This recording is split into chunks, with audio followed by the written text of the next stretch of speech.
Guarantee. ಈಗ ಮತಗಳ್ಳತನ ಅಂತ ಹೇಳ್ಬಿಟ್ಟು ರಾಹುಲ್ ಗಾಂಧಿಯವರು ಪಾಪ ಡೆಲ್ಲಿಯಿಂದ ಕಷ್ಟ ಬಿದ್ದು ಗೊತ್ತಿಲ್ಲ, ಸ್ನಾನ ಮಾಡಿದ್ರೋ ಸ್ನಾನ ಮಾಡಿಲ್ಲೋ ಏನೋ ಗೊತ್ತಿಲ್ಲ, ಎದ್ದೆದ್ದು ಓಡ್ ಬಂದು ನಾವು ತಿಳ್ಕೊಂಡ್ರಿ ಅವ್ರು ಎದ್ದೆದ್ದು ಓಡ್ ಬಂದಿದ್ದನ್ನು ನೋಡಿ ಪಾಪ ಇಲ್ಲಿ ಬಂದು ಅವರು ಆಫೀಸ್ಗೆ ಹೋಗಿ ಯಾವುದು ಈ ಎಲೆಕ್ಷನ್ ಕಮಿಷನರ್ ಹತ್ರ ಹೋಗಿ ಅದೇನು ಟೇಬಲ್ ಗುದ್ದಿ ಟೇಬಲ್ ಹೊಡೆದಾಕ್ಬಿಡ್ತಾರೆ ಅಂತ ನಾವು ತಿಳ್ಕೊಂಡಿದ್ವಿ.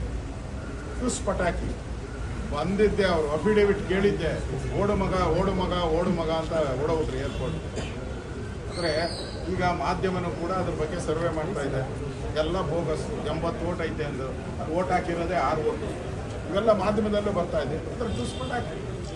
ಅದರಿಂದ ಈಗ ಯಾರು ಮತಗಳನ್ನು ಕಳ್ತನ ಮಾಡ್ತಾ ಇದ್ದಾರೆ ಅಂತ ಹೇಳಿದ್ರು, ಅದೇ ಬಂದು ಹೋರಾಟ ಮಾಡಿದ್ರು, ಅದೇ ರಾಜ್ಯದ ಮುಖ್ಯಮಂತ್ರಿ ಸುಮಾರು 30,000 ಮತಗಳನ್ನು ಕಳ್ತನ ಮಾಡಿದ್ದಾರೆ, ಖರೀದಿ ಮಾಡಿದರು. ಕಳ್ತನ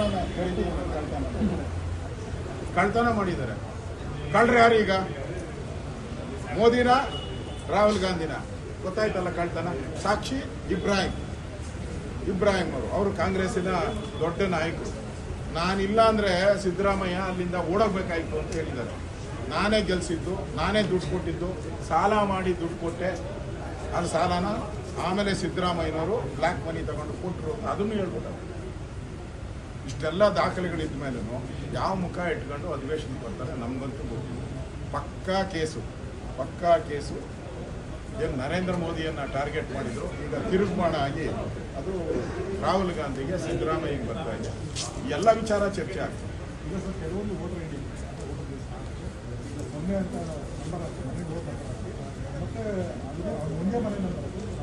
ಇಲ್ಲಿ ಬಿಡೋಣ, ಈಗ ಅಧಿವೇಶನ ಚರ್ಚೆ ಮಾಡೋಣ. ಅದೆಲ್ಲ ಮಾಡ್ತಾ ಇದ್ದಾರೆ. ಈಗ ಅದಕ್ಕೆ ಅಲ್ಲ ದಾಖಲೆ ನಾನು ಹೇಳ್ತಾ ಇರೋದು, ದಾಖಲೆಗಳನ್ನು ಕೊಟ್ಟಿಲ್ಲ ಅಂತೇಳಿ ಚುನಾವಣಾ ಆಯೋಗ ಹೇಳಿದೆ.